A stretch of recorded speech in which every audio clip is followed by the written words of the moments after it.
And we are live. Welcome to the NBA Strategy Show. It is Monday, October 24th. I am Josh Engleman. I am joined by Adam Scherer. We are brought to you by PrizePicks. 8-game NBA slate. We finally just have a normal one to talk about. It's not 100 games or 2 games. 8, perfectly normal. Gonna be a good one. Hit that like button as you get in the door. Subscribe to the channel. Hit the notification bell so you know when everything goes live. Adam, how did your DFS weekend go this week? Very, very, very, very, very poorly. Yeah, I hear you. I did not profit at a single sport on a single slate. It was not a good time. Oof.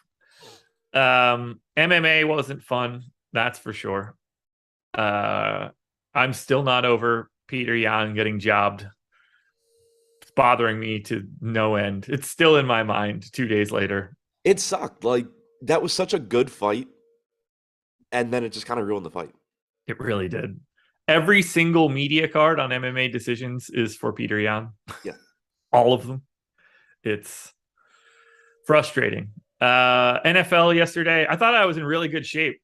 The most exposed people that I had were Cincinnati Bengals. Unfortunately, the most exposed one was not Tyler Boyd. So I had none of him. Or Jamar Chase. Higgins was the most, Mixon 2, which was fine, and then Hurst 3. So didn't really get me anywhere. Yeah, on DraftKings, I had just like basically not any of the passing game. I just had Mixon. On other sites, I had, like Higgins and Chase and Mixon, but yeah, no Boyd. Yeah, that one wasn't fun at all. I thought about playing NBA last night, and I was just like, you know what? Just take the night, go to sleep, enjoy yourself, attack tomorrow.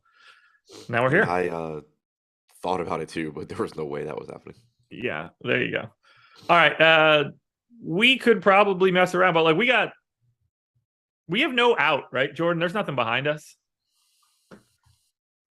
Okay, so just in case we run a little long, we're fine there, but we got 8 games to talk about. Fidel says he doesn't know about that fight. Who won round 1 could have been for either guy. I mean, every single member of the media, I believe it was 48 media cards, all had Peter Yan. So it's hard for me to want to say that it could have gone the other way, other than for 2 judges in the fight. Yeah, I mean, it was just one of those two, like, you watch the fight, you know who won. Yeah, like, I mean, it wasn't Sean 1/3 of the media cards are Yan all 3 rounds, not even just like 29-28. So that was just annoying. But look, O'Malley looked good. Like it's not that kind of like he looked better than anyone thought he would. Yeah, you and I were DMing about it. Like, I obviously knew that like Sean O'Malley was good, but I thought there was a non-zero chance that he was just gonna be outclassed in that fight, and he obviously was not. So like he looked great. I have more respect for him now than I did before. I also have a lot of respect for the way he handled the post-fight interview. I actually thought that was pretty cool. Just like knowing who he is and how he is, I kind of expected to really hate him after the post-fight interview, where he just starts talking shit, but like he knew he lost. He handled it well, I thought. So he looked great. I gained a lot of respect for him, and he also didn't win that fight. No, he did not. Yeah, I mean, that was kind of, the card was fun, but it should have just been so much better. Like, the decision there sucked. Obviously, Dillashaw having a broken shoulder sucked. Like, that fight should have been good. Instead, he's just fighting with one arm. Like, it was a good card, but, like, it could have been so much better. And then we move on to this week's card, which I think has 9 fights on it, so I'll probably just ignore it completely. It's going to be awful. But we're going to talk basketball now. And we're going to dive in first and foremost. The Indiana Pacers, 11.5-point dogs in Philadelphia, 227 total. Oh, God, this Pacers team is bad. So obviously Jalen Smith goes crazy in the game that I don't have him instead of the games that I do have him, where he just plays 6 minutes and has a face laceration or whatever it is. So we got Jalen Smith in the starting lineup last time out, as was Aaron Nesmith. This is a tough team to peg down. The rotation seems like it's basically scrambled, other than we know that Tyrese Halliburton's going to play a lot. There are some options here, though. Not a lot of ownership coming into the Indiana side on DraftKings. 11%, in fact, coming to Isaiah Jackson, who started at center. That is the highest mark for anyone. He's also 14% owned on FanDuel. No one else is getting any ownership for this Pacers team. I've got some interest in a couple other guys. Nothing too crazy, but I'm ready to go right back to Jalen Smith. But just talk to me in general. What do you see for the Pacers? Yeah, it sucks you didn't play the day that Jalen Smith went off, but Yes, it does. um, I see a team that is really, really annoying, and I wish they would stop putting them on slates because there's a lot of guys to play, but you also don't know what the rotation is going to look like because they do not care. Rick Carlisle basically said as much a couple of games ago. Said, we're going to switch up the rotations. I don't remember his exact wording, but it was basically just like, given the circumstances this year, which just means like we're tanking. He just flat out admitted it, and it's going to suck. Like, you're going to get screwed playing Pacers a decent amount of the time this year, but you can't just ignore them because they have good point per minute guys. Whether that's Isaiah Jackson, who is 4,500, like you said, the only guy getting ownership here, averaged 1.16 DraftKings points per minute last year, or last season. That's who he is. You have Jalen Smith, who's over a fantasy point per minute guy. He played a lot last game, looked good. We hadn't seen that before, but in the first games this year, but he's a good fantasy producer. Tyrese Halliburton is excellent. 8,300, kind of confused why he's not getting more ownership, actually, at 2.5%. Like, he's great. Yeah. But yeah, it's a team where like they have good point per minute guys. You just have to trust that they play the minutes, and that's not going to happen in some games this year. Are you going to be going right back to Smith at 5,500 if he's unowned? Like, I Probably. gave him 27 minutes, and now he just looks like the best option from Indiana. Yeah, he's an example of somebody where like I don't trust him, but last game he did what I expected coming into the season. So I'm going to try and just put those first couple of games out of my mind and be like, yeah, okay, Jalen Smith plays 28 minutes a game. Is there a chance that goes poorly? Sure. But it wasn't like, oh, Jalen Smith came out of nowhere. It was, oh, Jalen Smith had a random bad couple of games, and now he's doing what I expect him to do. Would you rather play Isaiah Jackson getting 10% ownership or Goga Bitadze at 3,800? Jackson, assuming he starts. Yeah. I kind of figured. I feel like Goga's still worth like the flyer just because Isaiah Jackson could be put on ice immediately after Embiid takes his first run at him. And then all of a sudden you are getting like 22, 24 minutes out of Goga if you need to. Yeah, I had when I did my injury report video on, I don't know, Saturday, whatever day the last Pacers game was, I think Saturday. I had said that like whichever guy starts is the one that you're going to prefer, but you can still play the backup because one, it's Indiana and their rotations are going to be shit all season, and two, like foul trouble exists. There's ways where if Goga comes off the bench, he still plays a bunch of minutes, and they're both good point per minute guys. Goga's 1.05 last year. Jackson, like I said, 1.16. So clearly going to prefer Jackson if he's starting, but there's a clear path to minutes for Goga as well. For the rest of this team, I can't really justify it. No matter how exciting Matherin's been so far, like I just can't do that. I can't really do Buddy Hield, Aaron Nesmith, Terry Taylor, Duarte. I just don't see it. To me, it's Halliburton, Jalen Smith, one of the bigs. Yeah, Matherin's tough because like he's playing that good 6-man role where like he's closing games. He got 30 minutes last game, but like at 6,300, that's just so tough to want to roster a sixth man at 6,300. It kind of just reminds me of like how Jordan Clarkson's been in the past, where he'll be 6K and it's just like, I hope he doesn't have one of his games because I know some percentage of people are going to roster him. And if he just goes out there and goes nuts, you're going to need him, but I can't get there. And that's how I am with Mathurin right now at this price too. Yeah, he's 5,400 on FanDuel. That opens him up a little bit more. Nothing crazy or anything at that point still, but he's much more viable there. Similarly, I don't have a similarly there. I don't have much else to add. Like, this is a tough spot for Indiana. Philly, you would think, is tired of losing. I mean, it's one thing when you lose to the Bucks and the Celtics. I wasn't going to overreact to what happened there. It's a different situation when you lose to the San Antonio Spurs. And I don't know what to make of Philly right now, but I don't think they're going to let this one slip through the cracks. again, this isn't one of those things where like I think it's actionable, but I would not be surprised to see Philly just beat the living shit out of the Pacers tonight. Oh yeah, for sure. Not even gonna comment on chat. But yeah, Now what? Matherin does look like that dude. He looks fantastic. I wish he were cheaper and I could play him. Yeah. I don't have anything else that I can say on Indiana. They don't, as a club, they don't look very good here. I didn't hear what you said because you turned your mic to underwater mode.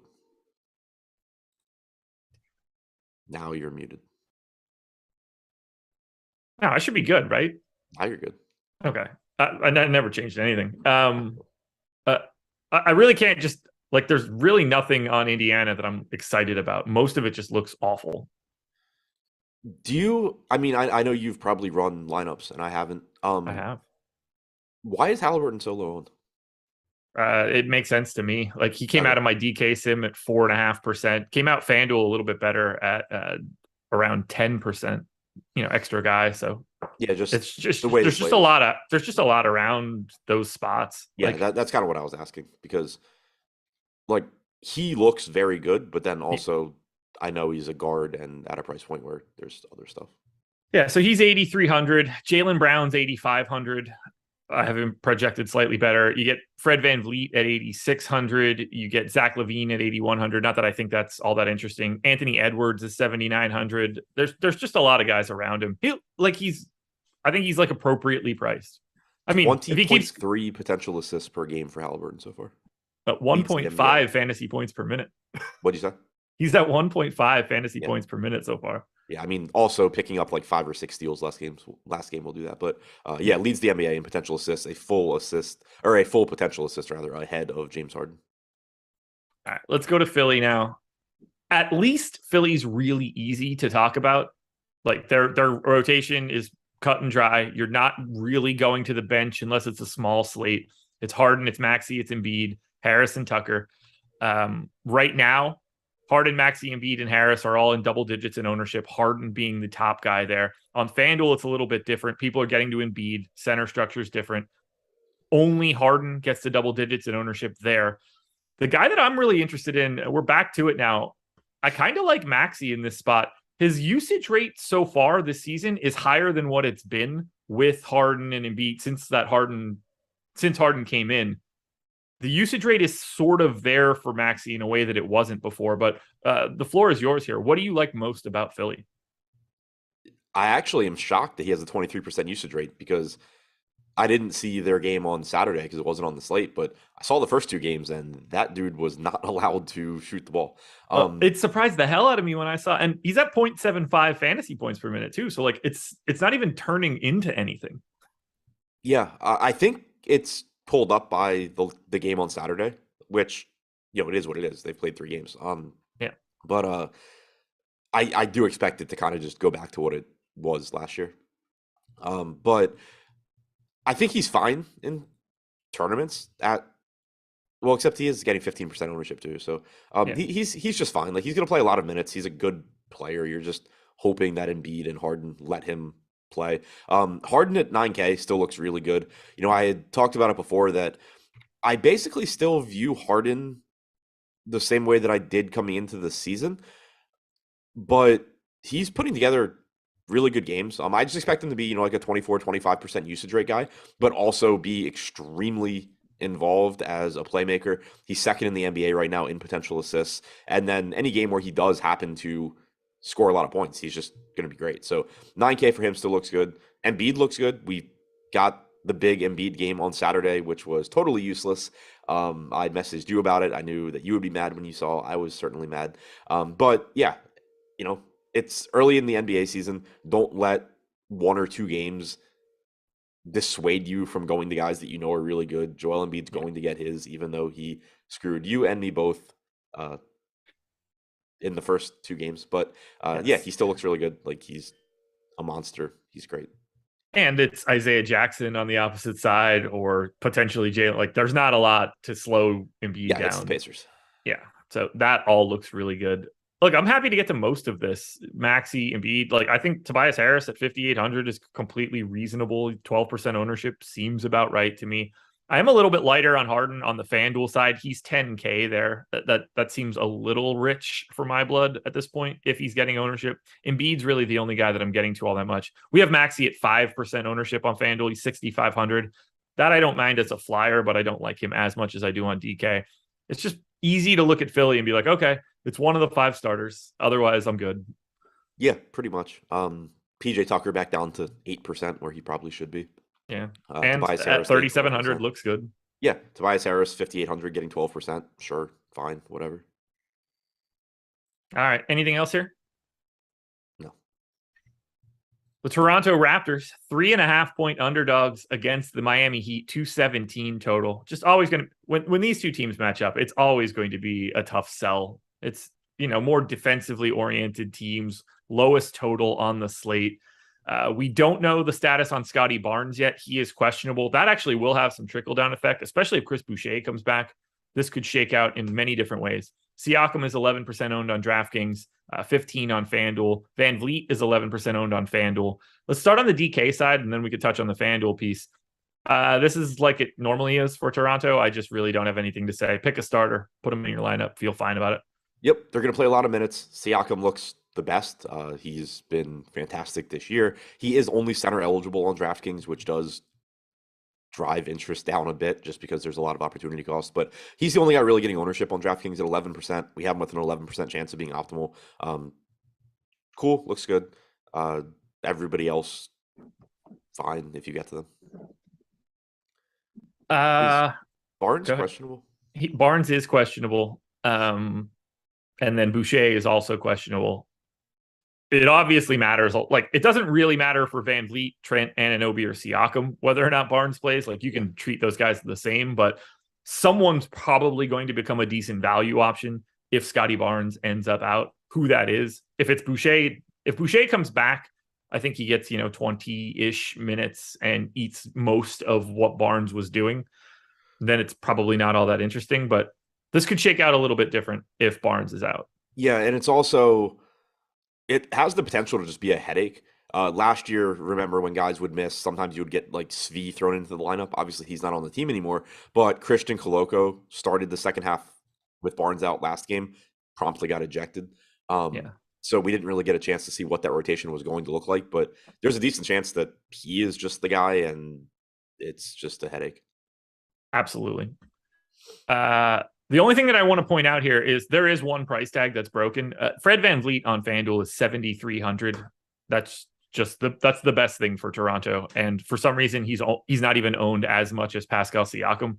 I want Fred Van Vliet at 7,300 all day. I'm 3x the field right now. To me, that's an absolute no-brainer price tag on FanDuel. Agreed. Otherwise, pick your starter and feel pretty good about it. But any one of them will be fine. It's just not it's not a great DFS spot. And then we go to the Miami side for this one. A lot more ownership coming in here to Miami. Caleb Martin, not going to be in this one. Tyler Hero, 20% owned on DraftKings, 23% owned on FanDuel. Lowry, not really pulling much ownership on either site. I think he's kind of interesting at 5,700, but he's not good. Jimmy Butler is Jimmy Butler. Feel free to do whatever you want with him. I don't think he grades out all that well in this kind of matchup. To me, it's Bam, it's Hero, and it's Lowry more than anybody else. Clearly, you can get to Jimmy Butler whenever you want. Caleb Martin is projected for a ton of ownership. Good luck with that one. Yeah. I mean, he's 4,300. He's going to get minutes. He's like suspended. Oh, then he's going to play 0 minutes. Oh, yeah, I forgot. He's the reason that Christian Koloko got kicked out. Yeah. Very, very good takedown. Yeah. Good form. Yeah, so never mind on the Caleb Martin ownership. Yeah. Yeah. I mean, I guess it's possible he's not suspended, but I'm like almost positive he's already suspended and he's just taking it. Right, yeah, like if he appeals, he plays, I guess. But yeah. Yeah, like Hero at 6,500 looks fine. We have him at 20% ownership right now. We have Bam at 13%. He's 7K. I'm going to keep going back to Bam. Yeah. He hasn't worked out for me yet, but going to keep trying. Ownership seems reasonable there, but Butler at that price tag, I think is tough to get to. Yeah. Lowry at 5,700. Like you said, if you get there, fine, but not a spot that I really love. Yeah, I did knock Bam's usage rate down a little bit heading into this one. It hasn't been that same 26% that he'd been seeing with, everybody healthy. It's down in like the 23 range. So that softened the amount of Bam that I'm going to be getting to, but still happy to get there. Didn't think that I would like Kyle Lowry at 5,700 or 5,300 on FanDuel as much as I do, but yeah, that is the thing that I'm trying to get to. He hasn't been great. 0.81 FanDuel points per minute so far this season. That's what we're doing. It's just a tough spot. Okay, so with no Caleb Martin, I'm assuming they're giving minutes to Haywood Highsmith in this case, not necessarily enough to make him matter. If it's not Haywood Highsmith, I think the next guy up is, you can go one of two directions at this point in time. It's not going to be fake Jokic.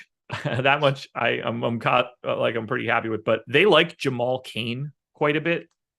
So if it's not Haywood Highsmith, it's going to be Jamal Cain. I don't think either one of those names are going to matter for today.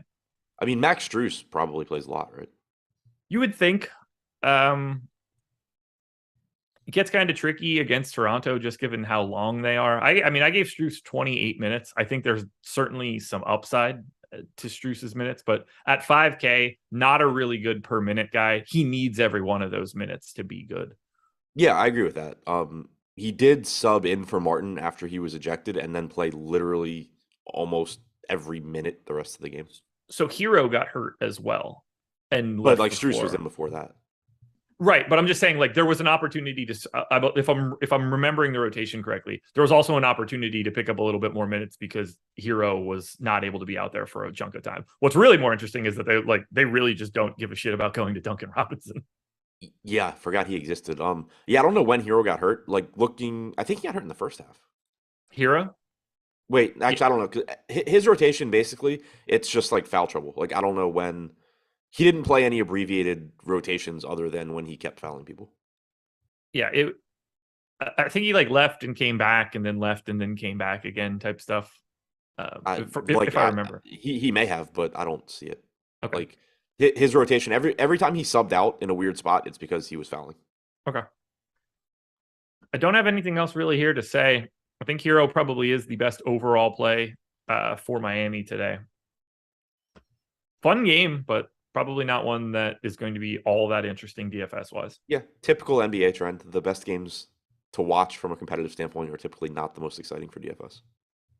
Schedule for the rest of the day. Coming up at 2 p.m., we've got the NHL Strategy Show. Then we've got the No House Advantage Football Show at 3, the No House Advantage NBA Show at 3:30.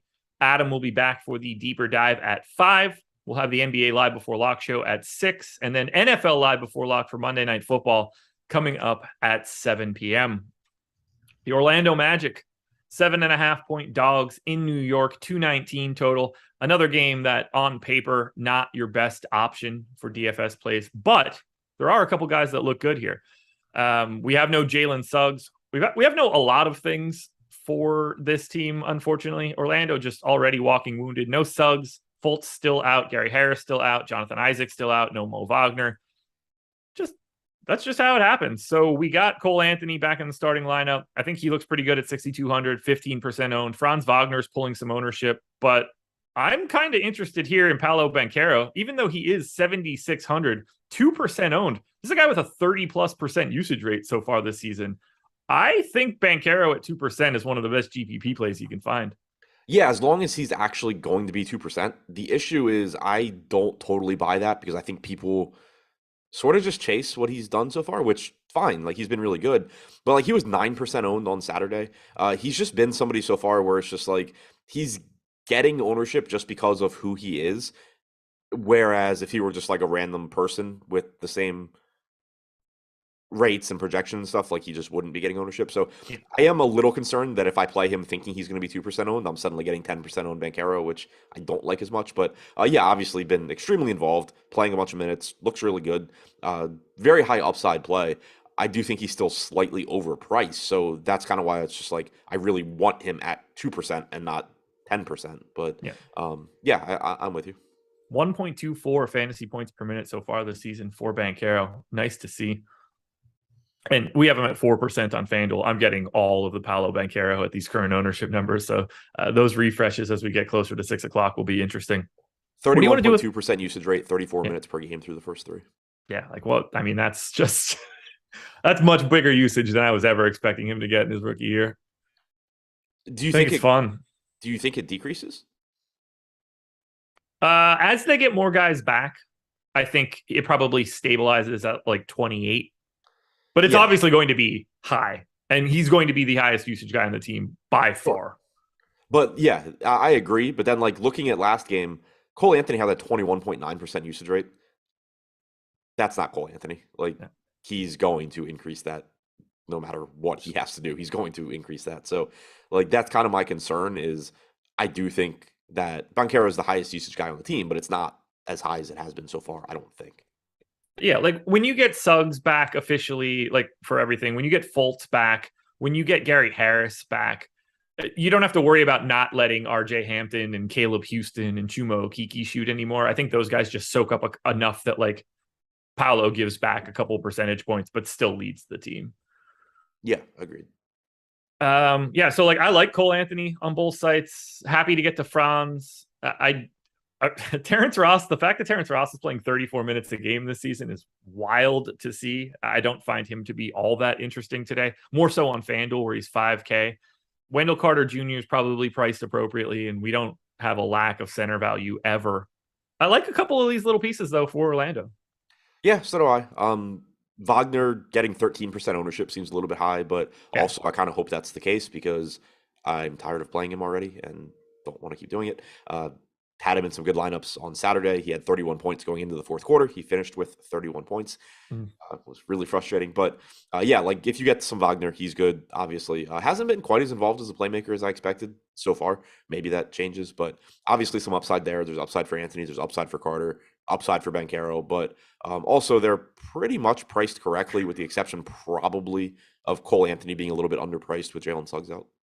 Bilal Salam says Ross has high usage. No, he does not. I think it's like 16% or 17% so far this season. That is not what Terrence Ross is doing this season. It and is hasn't for a bit either. 16%. So, yeah. So Ross does not have high usage. Players on the Magic with higher usage than Terrence Ross. All Banchero, of them. Suggs, Anthony, Wagner, Bowl, Carter, Bamba, then Yeah. Ross. Yeah.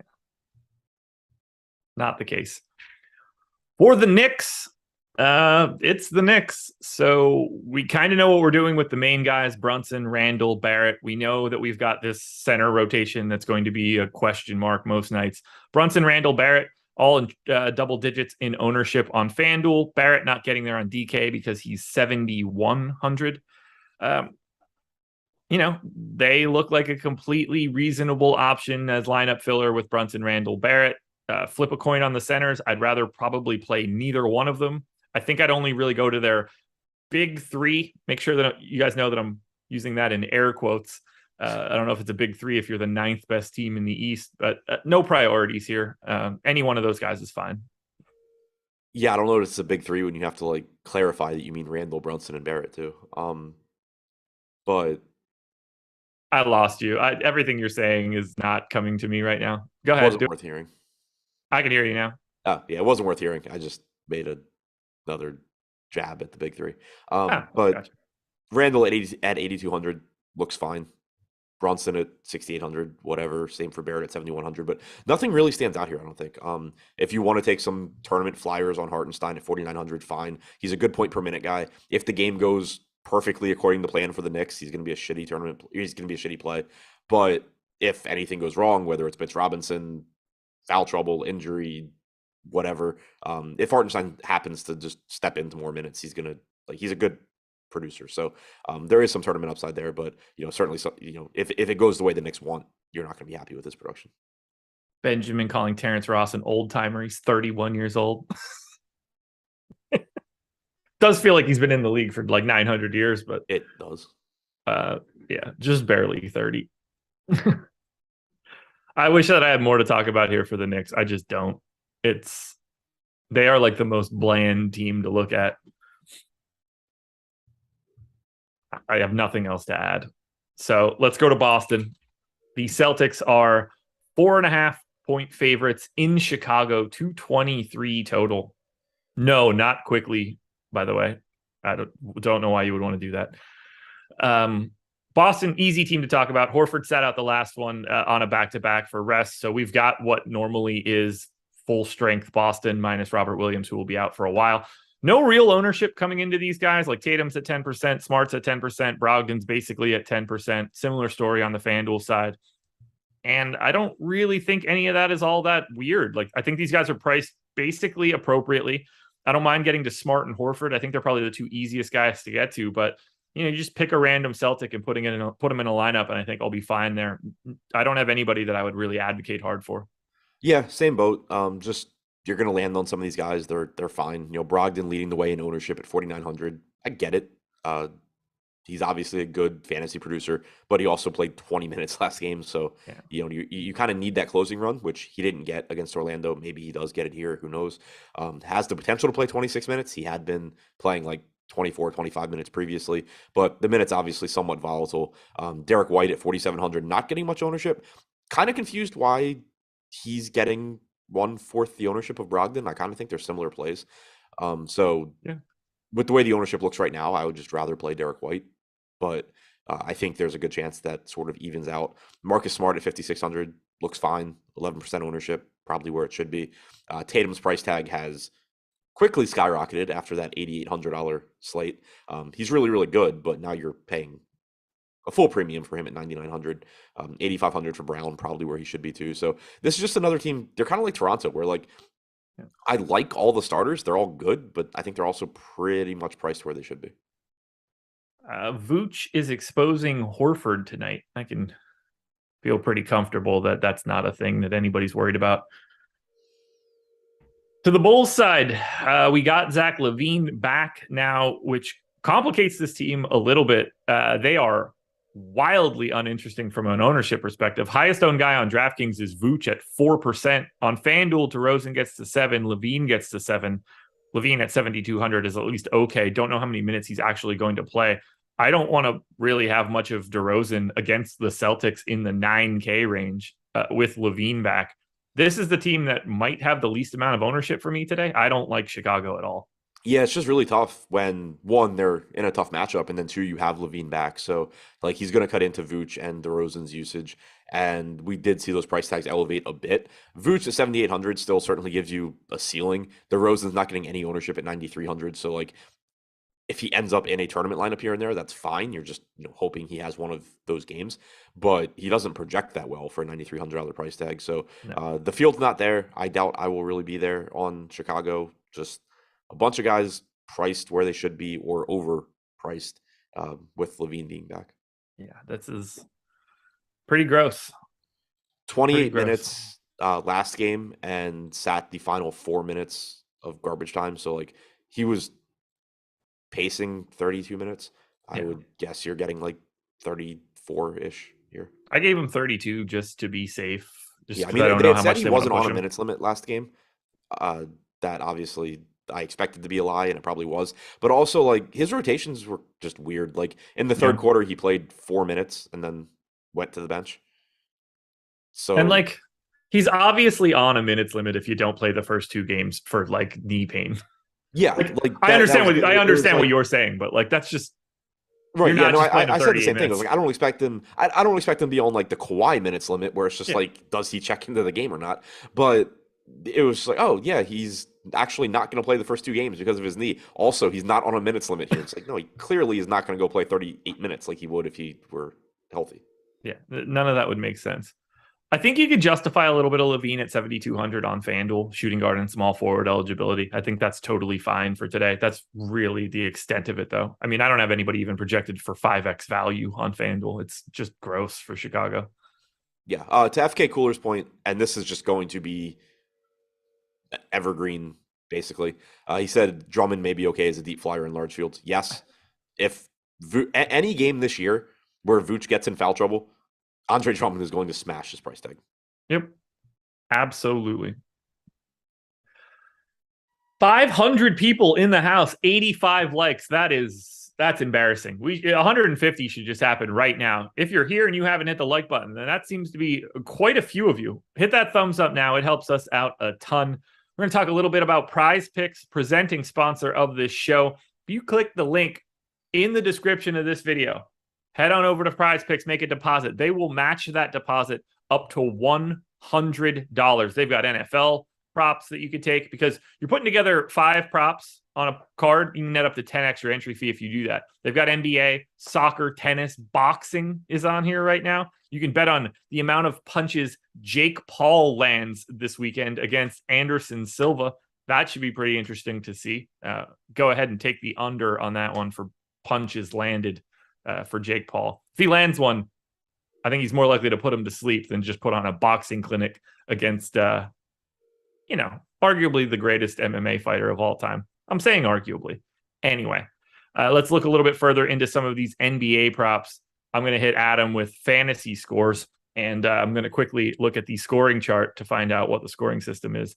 That would be FanDuel scoring, okay? How do you feel? We're going to go back to game number 1. How do you feel about Tyrese Halliburton over under 38.5? Under. I got him at 38.3, so I'm just going to immediately get the hell away from that one. How about the big man? 34.8, but that seems low to me. Okay. Let's go to our boy Jalen Smith. 24.5. This one's easy to me. Over. Yeah, I'm taking the over as well. For context, we have him at 26.3 in only 23.5 minutes. I got him at 30 in 27 minutes. So yeah. Give me the Jalen Smith. Joel Embiid, over under 53.5. I would get away from it, but if I had to take it over, we have him at 54. Yeah, I got 54.7. Final one. Let's see. Let's look for somebody's name that looks a little bit more interesting. We'll do this one. Bam Adebayo, since we can't seem to get him right at all so far this season. Over under 33.5. On a side note, I just realized he had power forward eligibility on FanDuel, but Bam? What was the line? 33.5. We have him at 32.8. We also only have him at 32 minutes though, so I guess if I had to take it, I would take the over, but wow. That's a very light per minute projection on Bam there. Yeah. Yeah, so if I had to take it, I would take the over, but I would just stay away from it. I've got him at 39 and 33 minutes. So yeah, I'm obviously going to be going to the over on Bam in that one. But PrizePicks, everybody, check them out. Link in the description. $100 on your first deposit, up to $100. We're going to Utah now. Game 5. This game is fantastic. The Utah Jazz, undefeated, I might add, one of 4 undefeated teams. So anybody that thought that was going in the opposite direction, enjoy this Utah Jazz 3-0 run. And there's a real good chance they're 4-0 because they're taking on the Houston Rockets in Houston. Terrible defense, 232 total. We're going to start on Utah. We've got more ownership going to Lauri Markkanen right now than anybody else on the DraftKings side. It's a little different on FanDuel, but to me, the best play of this day is Kelly Olynyk. 5,200 on DraftKings, 4,800 on FanDuel, playing big minutes, 27% owned. I love Olynyk, but I will also happily get to a couple other pieces from Utah. Yeah, Olynyk, a very good example of do as I say, not as I do. The other day, I got to like 4%, but pointing him out as being a really good play because game 1, he got in foul trouble. Game 2, he was just underprojected by everybody in the industry. Kelly Olynyk's going to play big minutes and produce when he's not in foul trouble, and we know that he's a good fantasy producer when he gets the minutes. So 27% ownership, kind of scary, but he is power forward center eligible. He is only 5,200. Probably a little bit more ownership than he deserves, but looks like a good play. He was a good play last time, and nobody played him. Now he's a good play, and everybody's going to play him. But yeah, I like Olynyk. Markkanen, small forward, power forward at 6,400, also fine. Yeah, they both look good. The ownership does concern me a bit, though. The Markkanen ownership feels a little high, and like I think I have him projected pretty well for the game. 31% just felt a little lofty, but at the same time, that's what happens when you face Houston. My assumption for this game is that Mike Conley's not going to be playing. This is a back-to-back for Utah. I can't imagine they're going to have Mike Conley playing back-to-backs in this situation. Like, it's more valuable for him to be able to be traded later this year than to blow out his knee on a back-to-back. we'll see. I mean, he didn't play a lot of back-to-backs last year when they were a real team. So just carrying that over one additional year of being older makes me seem like we're not going to see Mike Conley tonight. Yeah, so you probably get Colin Sexton. Is that the assumption? I don't think Sexton's going to play a ton. I think they're going to baby him coming back. I gave him more minutes, but I stopped him at 24. Yeah, that's fair. I mean, you've got Nickeil Alexander-Walker. You've got whoever the idiot was that came over in the final trade. Horton Tucker. No, point guard. Well, I was just saying they have Horton But Tucker. Yes, Horton Tucker also there. They haven't crept Sexton's minutes up yet. It would be weird to me that they just shot him out of a cannon. Yeah, the only reason I mentioned, like the reason specifically I mentioned it was he was just the pure backup to Conley yesterday. Noted. I mean, if Colin Sexton's going to play 30 minutes, he's going to look really good today. Seeing the starting lineup will be everything here. Probably won't see it before lock, but what's your do you have a lean right now on what they would do with his minutes? Mid-20s seems reasonable. Okay. For what it's worth, it seems like, well, we are definitely projecting Conley out at the moment. It's not reflected in the ownership, though, so we just have Colin Sexton with a 13% chance of being optimal at 1% ownership. Wait, say that again? We have what? Colin Sexton with a 13 to 14% chance of being optimal at 1% ownership. How many minutes did we give him? 30? I don't know. Wrong screen. I'll get there. 28 and a half. Oh, okay. Well, that makes sense. Yeah, I don't look, if he starts, then he's going to play 28. If he doesn't, then I think he's capped at like 24, and they're just going to continue to go to like, to me, it seems like they can move Clarkson down a spot and go to more Malik Beasley, who could. So how are you going to handle that up a bit? Like, are you just going to project Sexton not to start, or are you going to project him to start and then swap to, Beasley or whoever? I'm going to project Malik Beasley to start. I kind of like the idea of projecting Sexton to start and then just swapping to Beasley. I think that's, but either way, I guess Beasley's going to play enough minutes where like. Yeah, I mean, they got to fill 30 minutes, and like they're going to go to Beasley and Sexton first and foremost. Like, right. I don't think they're clamoring to get more Nickeil Alexander-Walker or anybody else out there. But I think it's going to be Beasley. To me, that makes the most sense, assuming they're limiting Sexton. We could also just see that they're not limiting Sexton at all, and he comes out here and plays 32 minutes. I just feel like Sexton would have played more in the first 3 games if he was anything other than their straight backup. Like, they were willing to trade for him. They were willing to sign him to that extension. Makes me feel like this is more of a long-term play. They know what's going on here. It doesn't feel like a spot where they'd push him. Otherwise, I think he would have already been out on the floor for that kind of minutes. Yeah, no, I think that's solid logic, because I had kind of forgotten about the injury and was really confused. Like, what are they doing with Colin Sexton? So, yeah. Like, obviously the minutes are there if they wanted to give them to him with or without Conley. Right. Happy to get to Clarkson. I think Beasley, as I mentioned, if he does start, is another interesting option. Not the best per minute guy in the world for Beasley, but if he gets up to 28, 30 minutes, that becomes more appealing. The long and short of it here is that Utah looks great because they face Houston. Whoever's starting for the Utah Jazz tonight looks like, at the minimum, a decent play, if not an exceptional play. Agreed. Bang. Larry Markkinen is literally Dirk 2.0. Okay. Drop Roses can take a break for 5 minutes again. This is why you weren't allowed here for a while. You're an idiot. Jalen Green's Kobe also. Come on. Larry Markkinen's on his 3rd team. Yeah, remember when teams kept just like trading away Dirk? Yeah. I mean, could you imagine? Like, it's just, Larry Markkinen was just part of a trade where he was one of like 7 dudes to get traded for one other person and multiple first-round picks. Can you imagine if Dirk was in a trade with 4 other guys on his team, 2 first to get somebody else? Right. Unbelievable. Good shooter. Good for him. Like, he's a, maybe a starter on a good team, but probably not. Now let's talk about Houston. We're going to have no Bruno Fernando here. Usman Garuba season coming into this one again. We've got Jalen Green. We've got Kevin Porter. We've got Jabari Smith. These guys are pulling ownership. Green, 25% owned. Porter, 23% owned. Garuba and Smith, both around 10% owned. They're getting that same sort of love on the FanDuel side. This is just an incredible game to try to attack. I mean, it's not like Utah's defense is going to be any good. They've got Kelly Olynyk starting at center. It might be a little bit better when Walker Kessler's out there. But if you're playing one guy from Houston, is it Usman Garuba at 3,500? Garuba at 3,500 looks good. Jalen Green, 6,300, I assume will be my highest owned guy. Yeah, I've got a lot of Jalen Green, 27% coming out of the first crunch. I certainly got to Kevin Porter as well at 7,300. I think both of those guys look really good for this matchup. Garuba obviously looks interesting at 3,500. He's 4,100 on FanDuel, but he's power forward eligible. That stands out to me. Do you want to take any shots on Şengün?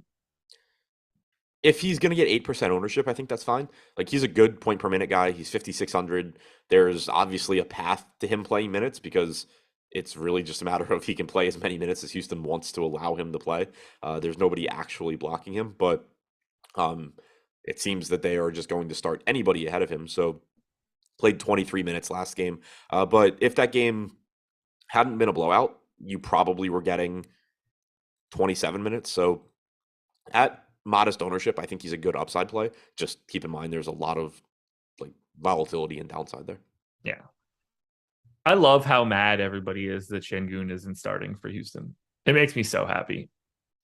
I love, like, people just lose their minds over it. Yeah, put me in the mad camp. I think it makes perfect sense that they're doing exactly what they should do with Şengün. I agree, but I'm still mad about it. The people that are treating him like he's already current day Jokic need to really pump the brakes. Like, okay, yes, he's like a talented big man who, like plays differently like a European, but we don't need to just make it seem like he is something that he's not. He's going to get beat like a drum defensively, and that's why he doesn't start. Jalen Green is your top option here? Yeah. Okay. He is good. Not Kobe, but good. Yeah. I mean, like, you could take like 2 steps back from Kobe, and that's still like a really good projection for Jalen Green. Right. Maybe let's not compare him to generational talents. Yeah. This team is fun to watch too. Oh yeah. I like what they're building. I mean, they have so many young dudes to just throw out there and like figure it out. Like, the whole team is just like 22-year-old guys and Eric Gordon. Yeah, and Eric Gordon.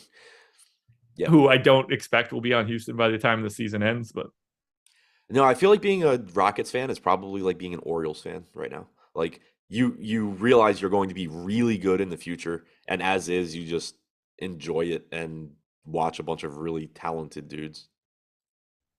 And like, it's not going anywhere. They've got a shit ton of other people's picks coming in the future. Yeah. They're still ass, so their own pick's going to be good. Like, if you think it's good this year, wait till next year when they have 5 more dudes that are 18 years old coming in and just being long, athletic, random guys. This is the one thing, like, I love NBA in general, like basketball in general, but like, that's the one thing I hate is like, you only play 5 guys. So like, you run out of just like roster spots so quickly.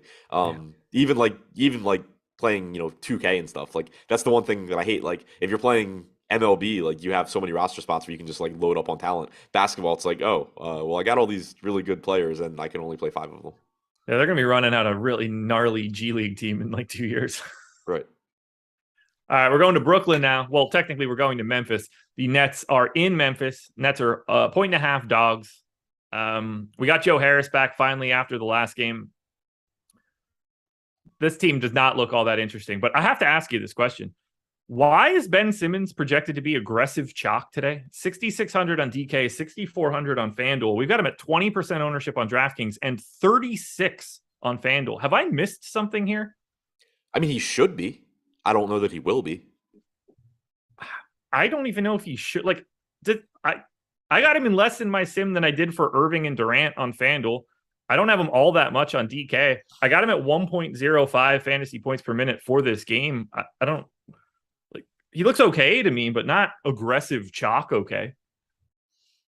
I mean, I thought he was one of the best tournament plays last slate when he was like 6% owned at this price tag.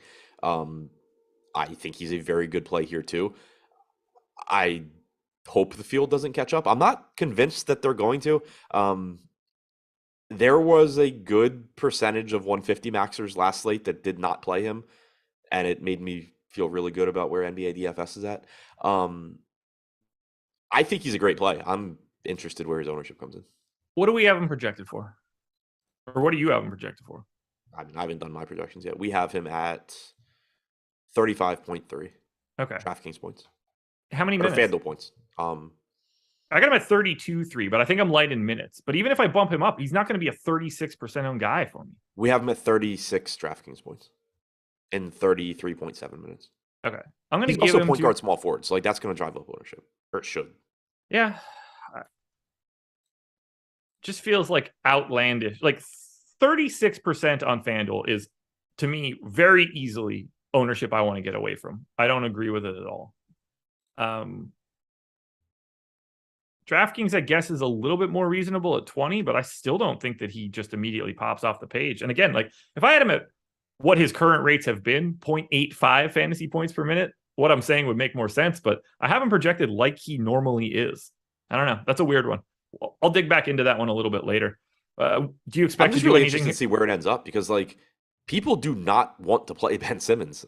I'm actually surprised chat hasn't gone off the rails yet. I'm sure it's coming, but every time you mention Ben Simmons, it's just Ben Simmons sucks. You can't play Ben Simmons, blah, blah, blah, blah, blah. Like, people do not want to play this guy, even though he is a good fantasy producer. He leads this team with 12.5 potential assists per game. The other day, we had somebody saying that he doesn't get to touch the ball despite touching the ball more than anybody on the team. You know, it's people don't want to play him. So I'm really curious to see where the ownership actually comes in at. I do think he's a good play. I'm with you, though. Like, if the ownership is actually there, then by all means, like, you can do something else. But I do think he is underpriced. I do think he should be popular. I'm not convinced he will be. Yeah, like I have him as the best point per dollar play coming from Brooklyn.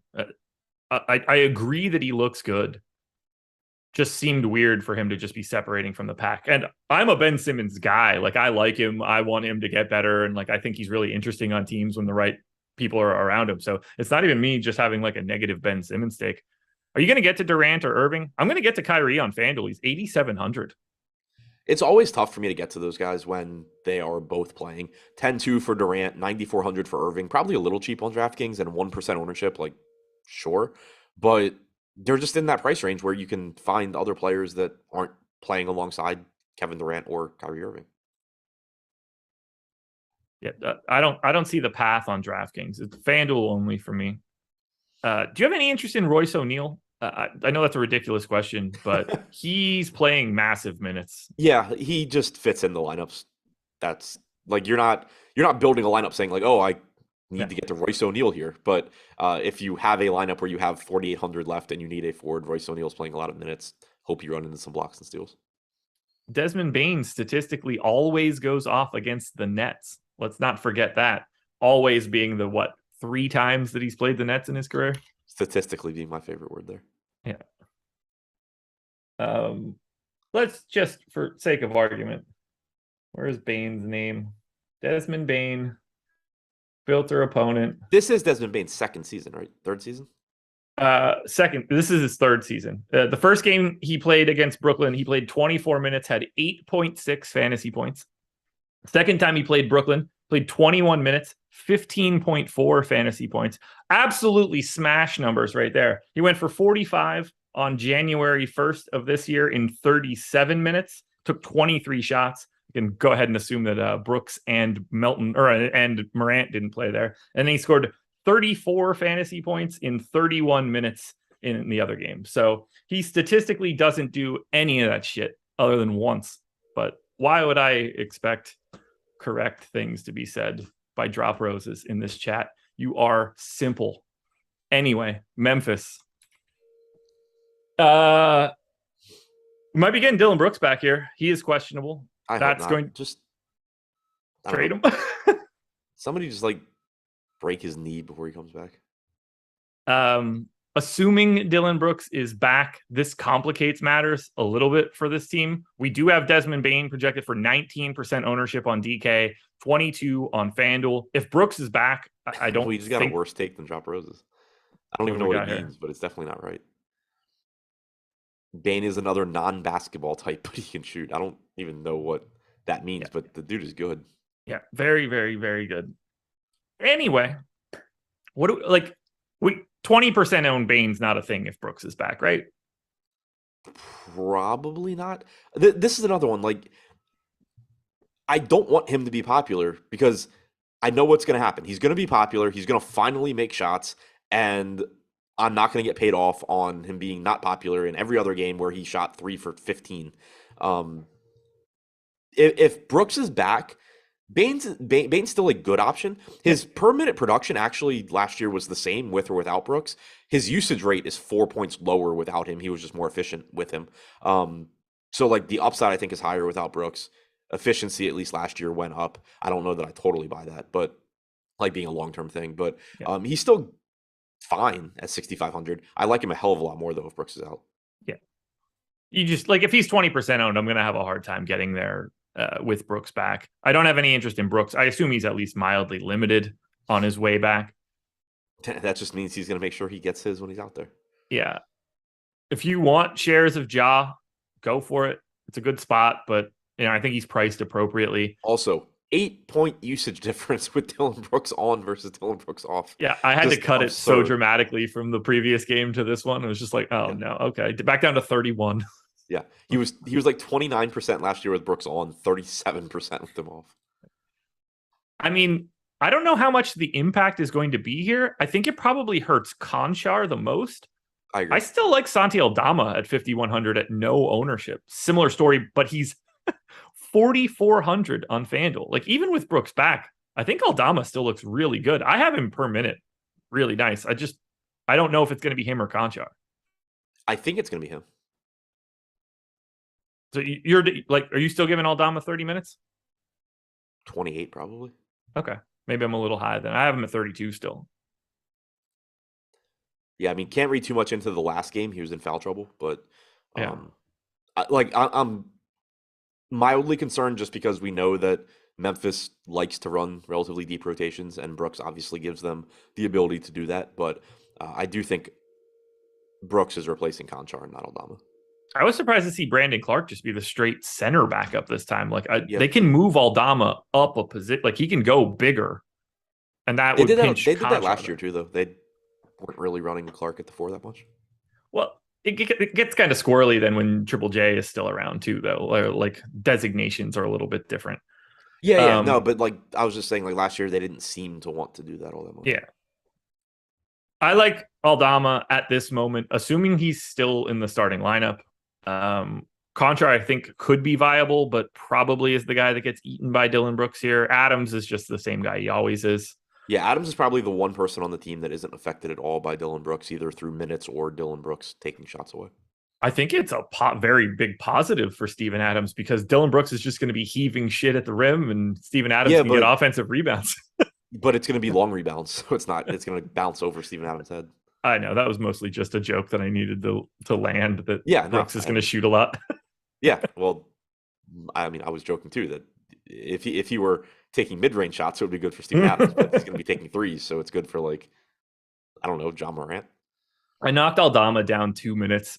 Still looks like a really interesting play to me at no ownership. Anything else here for Memphis? I wanted to pull up the rebound chances. I'll have it in a second. Yeah, I know Aldama had been up there. Yeah, he's still second. Steven Adams, 17 rebound chances per game. Santi Aldama, 14.3, second most on the team. Anything else here? Nope. Alrighty, then we got to hit you with one more thing. Hardwood is the promo code. I think today is the last day for it, but I could be wrong. Jordan, am I right? Is today the last day or is it tomorrow? End of day tomorrow per Jordan Klein on the back end. We shall see, though. It's definitely still available today. That's what matters.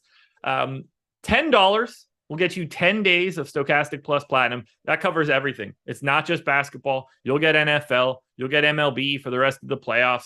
Hockey is here. College football is here. MMA, PGA, NASCAR, all of that good stuff. You see it on the screen right now. Go to stokastic.com/promos if you want to make it easier on yourself.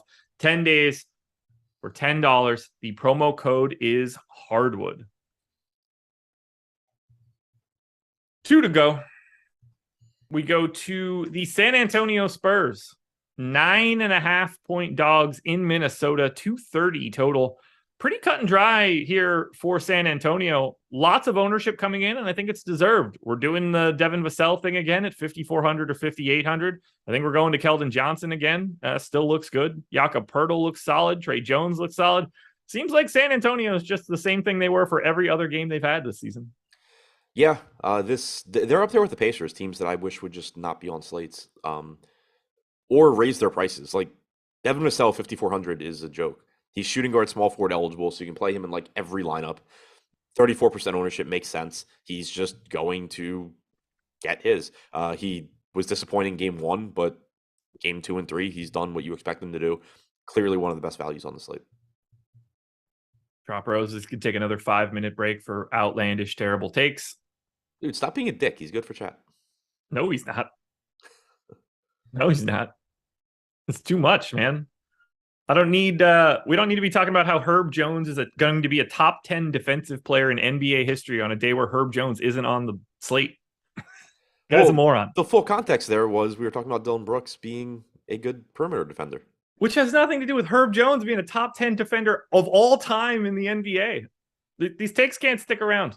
I am a Herb Jones fan, though, so I'm on board with this one. Well, I am not a Drop Roses fan, so there's a reason he was gone for the better part of a year. What'd you say? There's a reason he was gone for the better part of a year.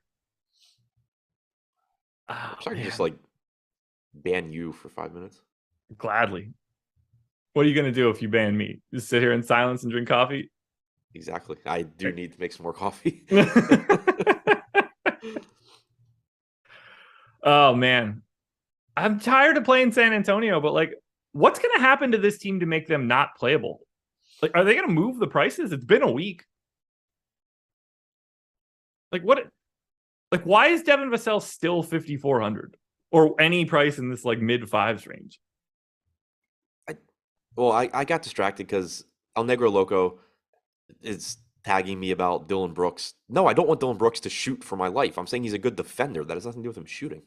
Correct.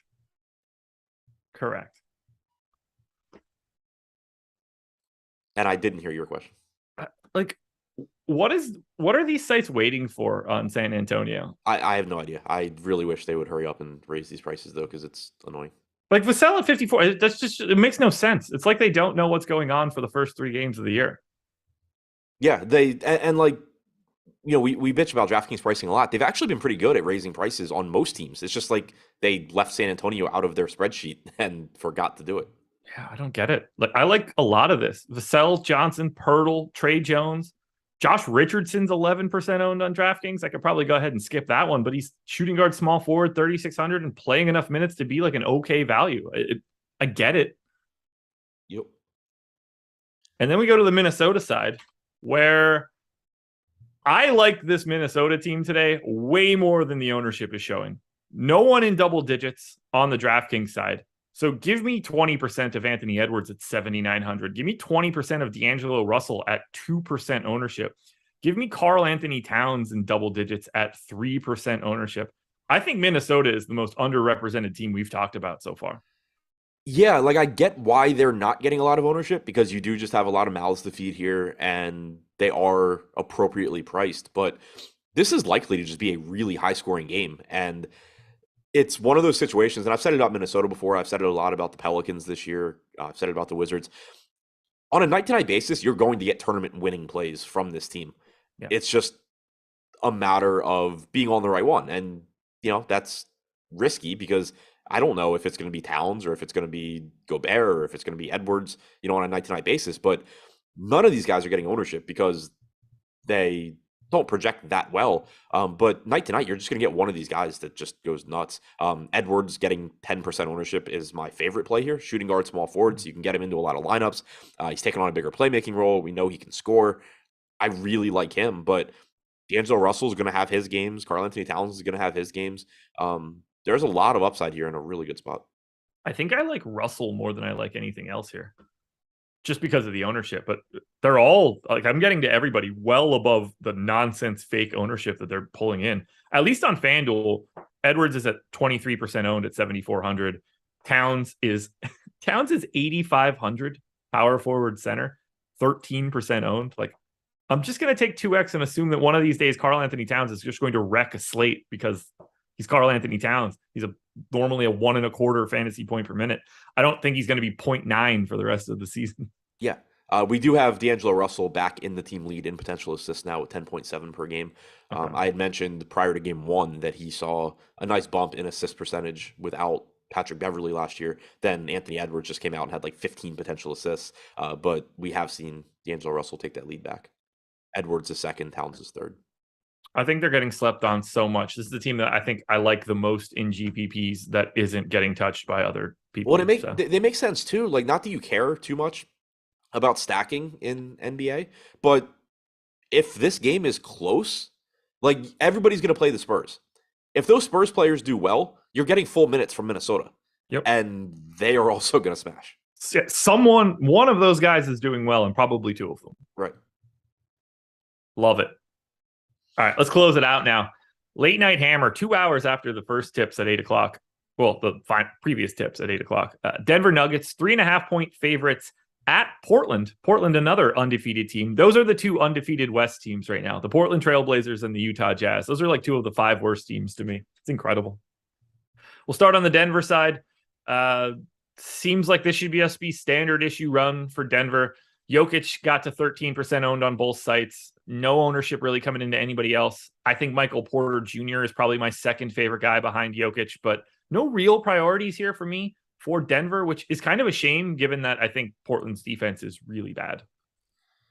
Yeah, it's another team that's just kind of tough to get a lot of. You know, Jokic obviously looks good. He's also 10,900 at center where you have plenty of other options. So if you get there, cool, but he is expensive. And then the rest of the team is not getting any ownership. Michael Porter Jr. at 6K certainly has upside. Don't mind getting some of him. KCP at 5,100, kind of like Royce O'Neal. You're never building a lineup like, oh yeah, this is the KCP lineup, but he's going to get minutes. He's cheap enough in a good matchup that he can round out a lineup if you need him to. Would you play Jamal Murray on FanDuel at 5,500? Probably. Yeah. Obviously, the answer is no at 7,500 on DraftKings. Yeah. Like, he's just not going to be out there enough. 5,500, if he's playing 28 minutes, like, really, that works. Are other people playing him on FanDuel? 10%. Yeah, that's fine. I'd probably be around there. Yeah, same. Yeah, like, it sucks when you have a hard minutes cap because even if you're playing really well, like, your ceiling is limited. Yeah. But that's also really cheap. I'm really surprised to see Porter not pulling any more love here. 6K on DraftKings, 5,800 on FanDuel, sub 10% on both sites. I think he stands out. 0.95 to a fantasy point per minute guy playing 32 minutes or more. I like it. That's what I'm looking at.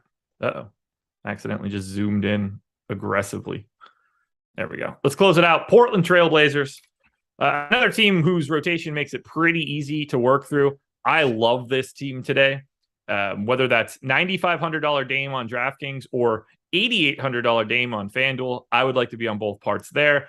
I like Anthony Simons more than probably anybody at this point. 6K on DK, 6K on FanDuel, one of my favorite plays. Josh Hart looks like a really great value, 5,600 and 5,900. If you want shares of Jeremy Grant, by all means. Nurk, I probably don't need too much of, but is totally fine. What do you like from Portland? All of it. Yeah. Yeah, they just look good. We have Hart pulling 22% ownership. He's 5,600 shooting guard, small forward, just looks like a good value. Nurk appropriately owned at 11%. 6,400 is probably too cheap for him. You do obviously have the opportunity cost at center where it's tough to just like jam Nurk into lineups, but he looks fine. Simons at 6K looks good. So far this year, from a usage standpoint, Dame clearly leading the way at 35%. Simons is second at 25%. Nobody else on the team is above 20% so far. Yeah, I made some usage rate changes earlier today because those guys are going to dominate the ball. Dame is going to be at a different level now. I think Simons is getting slept on a lot here. That makes me pretty interested. 40, you're like 5x plus 10 is 40 fantasy points. If Simons is a 25% usage guy, there's just going to be days where that shot's falling and everything looks good. Similarly, $8,800 Dame on FanDuel is just not the correct price tag. And they're staggering him with Dame. He's playing the CJ McCollum role. Yep. And I said this on the process earlier today, and I think that I'm right just thinking about it in my head, but I haven't heard what you're going to say, but I don't think you are. When when CJ McCollum was playing the CJ McCollum role, $6K was not the correct price for CJ McCollum. No, like when CJ McCollum was there, he was always really difficult to play in fantasy because they priced him for the blow up games, and he would just be 8K. And it was just like, all right, well, I know there's going to be X number of games where CJ McCollum goes nuts, but I just can't. And they also weren't staggering them too for that big chunk of time. That was the thing. That was always the thing with CJ McCollum was they would do it occasionally, and you would be like, oh, they're staggering them. And then Terry Stotts would be like, yeah, I just don't like staggering those guys. And it would just be like, why? Like, do it.